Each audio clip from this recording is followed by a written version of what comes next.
Candid confessions or provocative preaching. One Rockford pastor says out-of-context clips bring unnecessary scrutiny to his church and family. We sit down with a faith leader and hear from another minister who worries the sermons could be reckless. Pastor Charles Heffelfinger says he's used to his messages making rounds on the internet, but in recent weeks, one clip where he talks about running over two people created hundreds of concerned comments around Rockford and beyond. WIFR's Nathaniel Langley meets with Heffelfinger in an exclusive interview. Nathaniel? Daniel, Heffelfinger and I talked for quite a while about his sermons. We discussed one in particular where he expressed thoughts of running people over, and another message discussing who's behind most mass murders. He tells me there's more to his sermons and messages than just the second seen on social media. My wife has even said to me, like, Charlie, what's wrong with you? Because I'm just like, look at those. A sermon from the pulpit, stirring controversy on the internet. I'm like, look at those two losers just walking down the center of the road there. I want to hit them with my truck and run them over and save the world. One of the things that I've always attempted to do in my teaching is to be very authentic. Pastor Charles Heffelfinger leads Calvary Chapel in Rockford. Love your enemies, bless those who curse you, to those who hate you. On Sundays, his sermons reach nearly 500 worshipers. On weekdays, around 160 students see him as the principal at the attached K-12 school. There's a reason why people come to church here, and there's a reason why people's lives are being changed here. There's a reason why we have a school here. It's because I'm a Christian, and my heart is to invest in people's lives. Clips from some of his chapel messages attract hundreds of comments on Reddit, a social media site. I'm going to be confessing my sin here. One sermon in particular caught the eyes, ears, and ire of many across the internet. In it, Heffelfinger recalls a conversation with his wife about his so-called sinful thoughts of running over two people. Like I was like, well, that's horrible. What if they have families? And I'm like, we need to make sure they don't procreate anymore. So I asked him about it. Sure.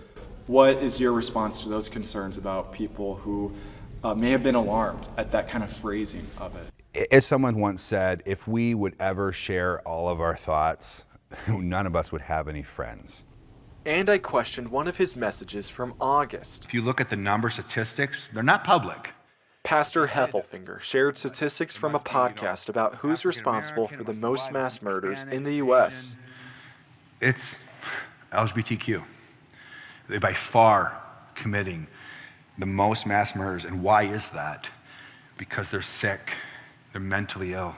There isn't a lot of data on links between sexuality and mass murders. An analysis from the Rockefeller Institute of Government indicates white men of no specific sexual preference are most often the culprits.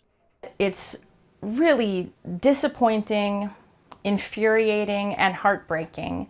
Reverend Violet Joniker became ordained in the Methodist Church in 2018 and says she always researches before and cites sources during her sermons.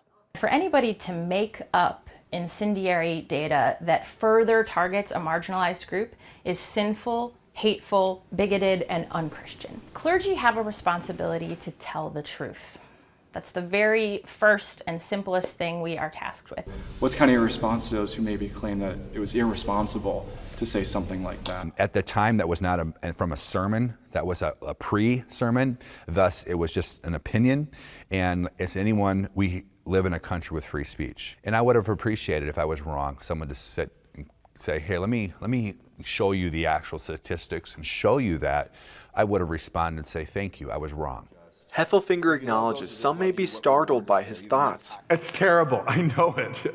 This is just going on in my mind. So don't tell me you don't have any bad thoughts, guys. Yes, of course, all people have sin and sinful thoughts, but listing them from the pulpit has no place. Joniker hopes Calvary Chapel's leader finds help. We have some really wonderful resources in Winnebago County, such as anger management classes and therapy, and I would commend those to any pastor who can't seem to keep his mouth shut. But as a Christian, as a disciple, Heffelfinger insists his messages are rooted in one lesson: empathy. People need to, instead of responding in hatred or anger, should just take a check and say, who is really our enemies here? We're fellow humans. When closing out the interview, Heffelfinger stressed he wants life, liberty, and the pursuit of happiness for everyone. Joniker tells me she hopes the Calvary pastor follows true forgiveness, where there's a changing in your heart and ways. Nathaniel, thank you. For anyone left with more questions than answers, we have our full interview with Heffelfinger online. Head to WIFR.com for Nathaniel's sit-down interview with the Calvary pastor.